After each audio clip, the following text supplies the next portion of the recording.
Chapitre 3. Le point de vue du matérialisme historique. La théorie du matérialisme historique a mis en lumière de très importantes vérités. L'humanité n'est pas une espèce animale, c'est une réalité historique. La société humaine est un antifusis. Elle ne subit pas passivement la présence de la nature, elle la reprend à son compte. Cette reprise n'est pas une opération intérieure et subjective, elle s'effectue objectivement dans la praxis. Ainsi, la femme ne saurait être considérée simplement comme un organisme sexué. Parmi les données biologiques, seules ont une importance celles qui prennent dans l'action une valeur concrète.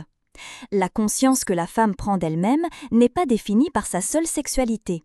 Elle reflète une situation qui dépend de la structure économique de la société, structure qui traduit le degré de l'évolution technique auquel est parvenue l'humanité.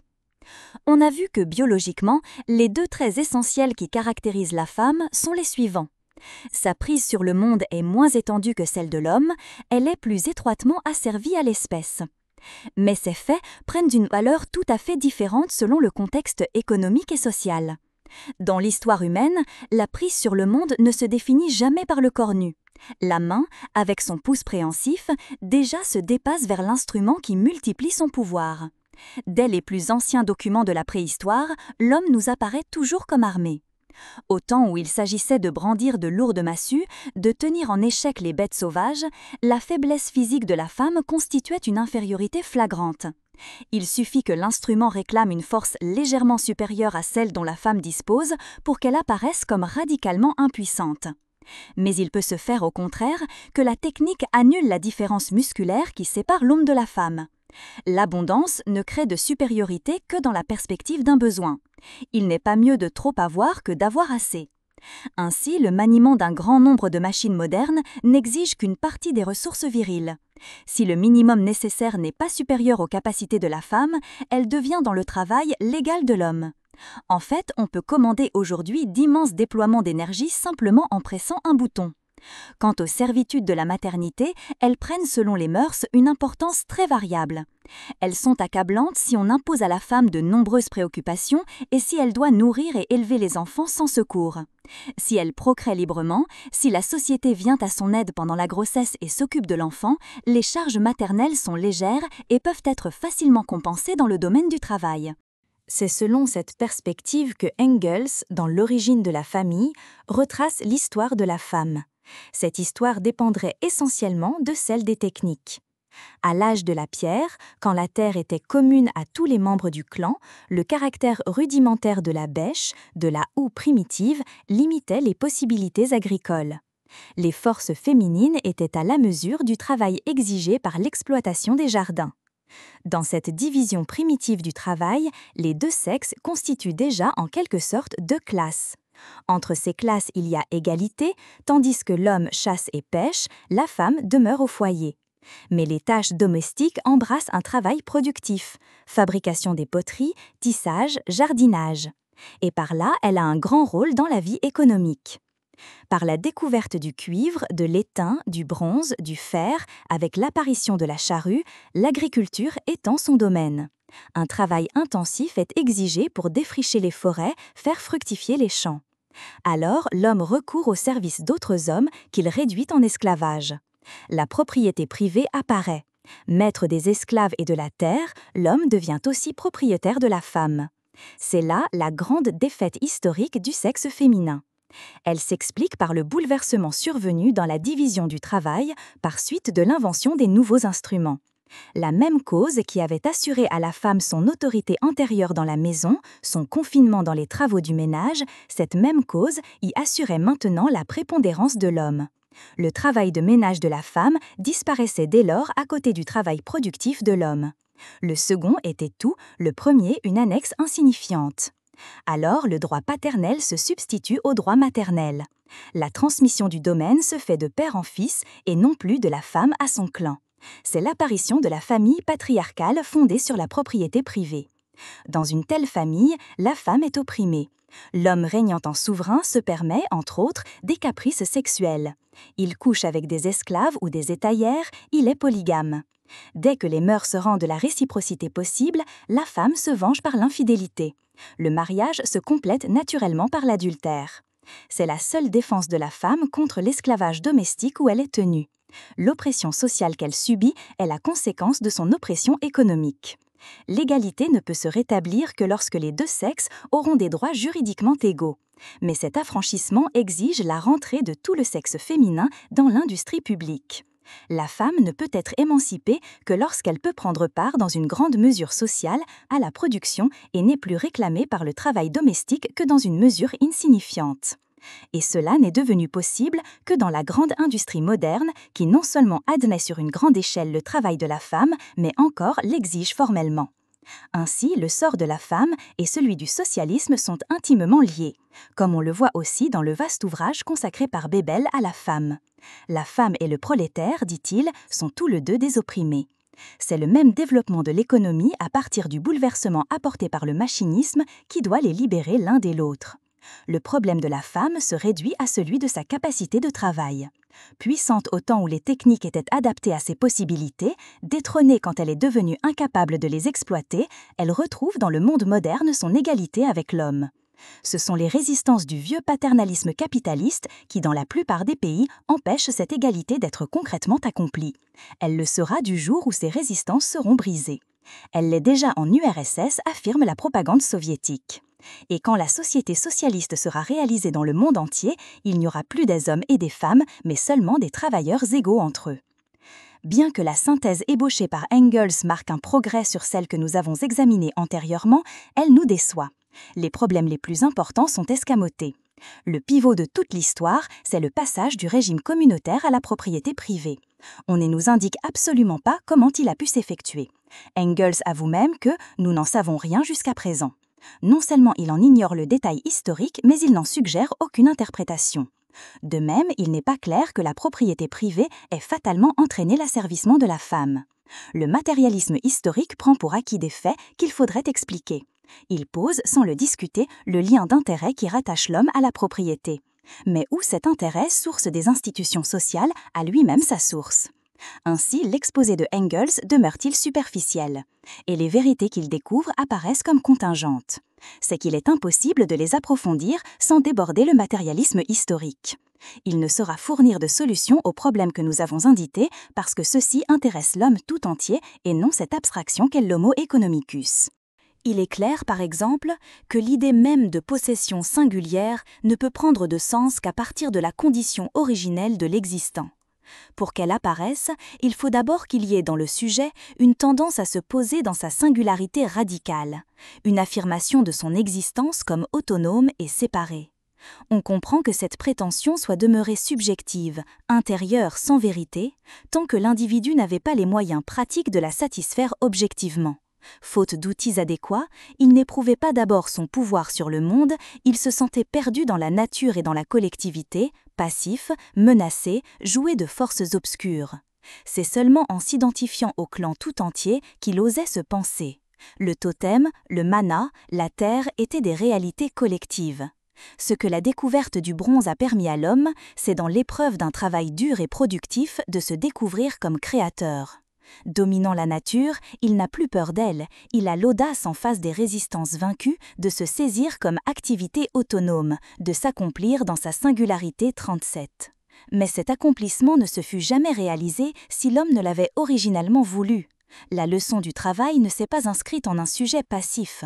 Le sujet s'est lui-même forgé et conquis en forgeant ses outils et conquérant la terre. D'autre part, l'affirmation du sujet ne suffit pas à expliquer la propriété. Dans le défi, la lutte, le combat singulier, chaque conscience peut tenter de s'élever à la souveraineté. Pour que le défi ait pris la forme du potlatch, c'est-à-dire d'une rivalité économique, pour qu'à partir de là le chef, d'abord, puis les membres du clan, aient revendiqué des biens privés, il faut qu'il se trouve dans l'homme une autre tendance originelle, nous avons dit déjà au chapitre précédent, que l'existant ne réussit à se saisir qu'en s'aliénant. Il se cherche à travers le monde sous une figure étrangère et qu'il fait sienne.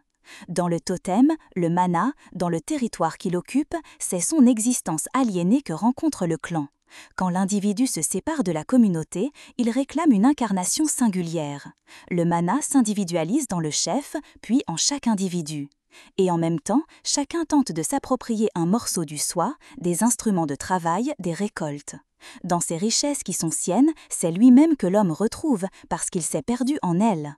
On comprend alors qu'il puisse leur accorder une importance aussi fondamentale qu'à sa vie même. Alors, l'intérêt de l'homme pour sa propriété devient une relation intelligible. Mais on voit qu'on n'en peut pas rendre compte par l'outil seul. Il faut saisir toute l'attitude de l'homme armé de l'outil, attitude qui implique une infrastructure ontologique. De même, il est impossible de déduire de la propriété privée l'oppression de la femme. Ici encore, l'insuffisance du point de vue de Engels est manifeste. Il a bien compris que la faiblesse musculaire de la femme n'est devenue une infériorité concrète que dans sa relation avec l'outil de bronze et de fer. Mais il n'a pas vu que les limites de sa capacité de travail ne constituaient elles-mêmes un désavantage concret que dans une certaine perspective.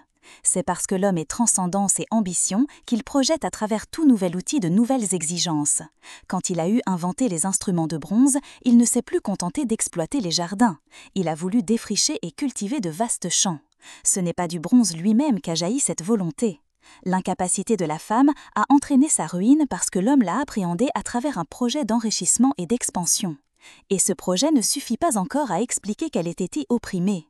La division du travail par sexe aurait pu être une amicale association. Si le rapport originel de l'homme avec ses semblables était exclusivement un rapport d'amitié, on ne saurait rendre compte d'aucun type d'asservissement. Ce phénomène est une conséquence de l'impérialisme de la conscience humaine qui cherche à accomplir objectivement sa souveraineté. S'il n'y avait pas en elle la catégorie originelle de l'autre et une prétention originelle à la domination de l'autre, la découverte de l'outil de bronze n'aurait pu entraîner l'oppression de la femme. Engels ne rend pas non plus compte du caractère singulier de cette oppression. Il a essayé de réduire l'opposition des sexes à un conflit de classe. Il l'a fait d'ailleurs sans beaucoup de conviction. La thèse n'est pas soutenable. Il est vrai que la division du travail par sexe et l'oppression qui en résulte évoquent sur certains points la division par classe, mais on ne saurait les confondre. Il n'y a dans la scission contre classe aucune base biologique. Dans le travail, l'esclave prend conscience de soi contre le maître. Le prolétariat a toujours éprouvé sa condition dans la révolte, retournant par là à l'essentiel, constituant une menace pour ses exploiteurs. Et ce qu'il vise, c'est sa disparition en tant que classe. Nous avons dit dans l'introduction combien la situation de la femme est différente, singulièrement à cause de la communauté de vie et d'intérêt qui la rend solidaire de l'homme, et par la complicité qu'il rencontre en elle. Aucun désir de révolution ne l'habite, elle ne saurait se supprimer en tant que sexe. Elle demande seulement que certaines conséquences de la spécification sexuelle soient abolies. Ce qui est plus grave encore, c'est qu'on ne saurait sans mauvaise foi considérer la femme uniquement comme une travailleuse. Autant que sa capacité productrice, sa fonction de reproductrice est importante, tant dans l'économie sociale que dans la vie individuelle.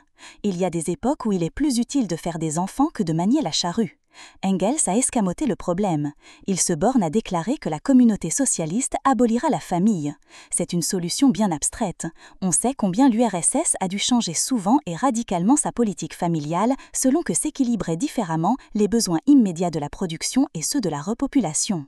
D'ailleurs, supprimer la famille n'est pas nécessairement affranchir la femme. L'exemple de Sparte et du régime nazi prouve que pour être directement rattachée à l'État, elle peut n'en être moins opprimée par les mâles. Une éthique véritablement socialiste, c'est-à-dire qui cherche la justice sans supprimer la liberté, qui impose aux individus des charges mais sans abolir l'individualité, se trouvera fort embarrassée par les problèmes que pose la condition de la femme. Il est impossible d'assimiler tout simplement la gestation à un travail ou à un service tel que le service militaire. On fait plus profondément effraction dans la vie d'une femme en exigeant des enfants qu'en réglementant les occupations des citoyens. Aucun État n'a jamais osé instituer le coït obligatoire. Dans l'acte sexuel, dans la maternité, la femme n'engage seulement du temps et des forces, mais des valeurs essentielles. En vain, le matérialisme rationaliste prétend-il méconnaître ce caractère dramatique de la sexualité. On ne peut pas réglementer l'instinct sexuel. Il n'est pas sûr qu'il ne porte pas en lui un refus de son assouvissement, disait Freud. Ce qui est certain, c'est qu'il ne se laisse pas intégrer au social parce qu'il y a dans l'érotisme une révolte de l'instant contre le temps, de l'individuel contre l'universel. À vouloir le canaliser et l'exploiter, on risque de le tuer, car on ne peut pas disposer de la spontanéité vivante comme on dispose de la matière inerte, et on ne peut pas avantage la forcer comme on force une liberté. On ne saurait obliger directement la femme à enfanter. Tout ce qu'on peut faire, c'est l'enfermer dans des situations où la maternité est pour elle la seule issue. La loi ou les mœurs lui imposent le mariage, on interdit les mesures anticonceptionnelles et l'avortement, on défend le divorce. Ce sont exactement ces vieilles contraintes du patriarcat que l'URSS a aujourd'hui ressuscitées. Elle a ravivé les théories paternalistes du mariage et par là, elle a été amenée à demander à nouveau à la femme de se faire objet érotique. Un discours récent invitait les citoyennes soviétiques à soigner leur toilette, à user de maquillage, à devenir coquettes pour retenir leur mari et attiser son désir.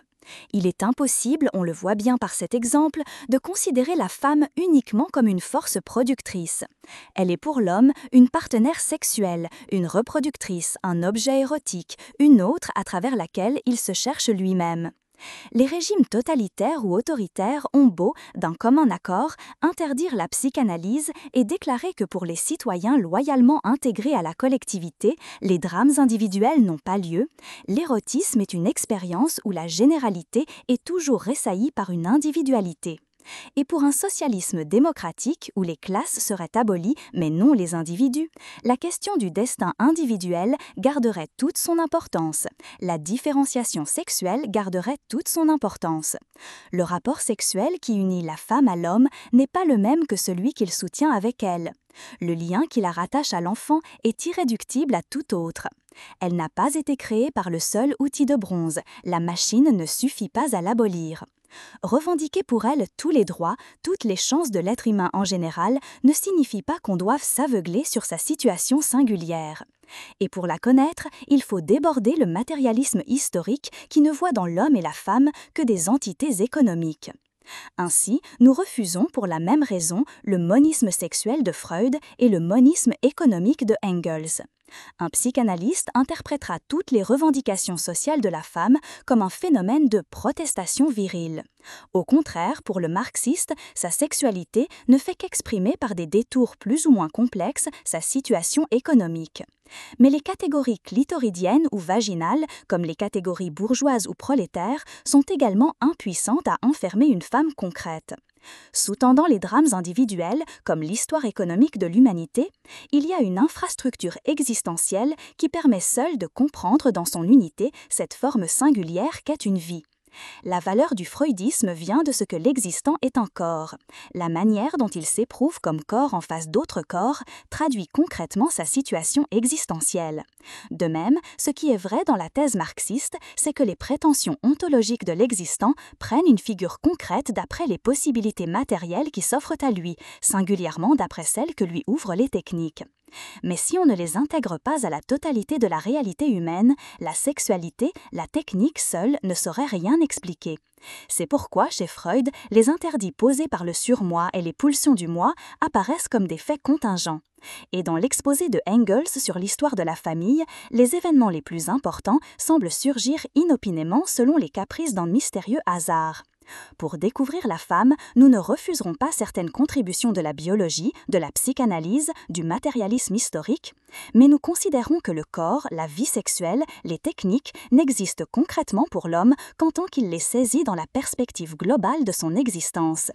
La valeur de la force musculaire, du phallus, de l'outil ne saurait se définir que dans un monde de valeurs. Elle est commandée par le projet fondamental de l'existant se transcendant vers l'être.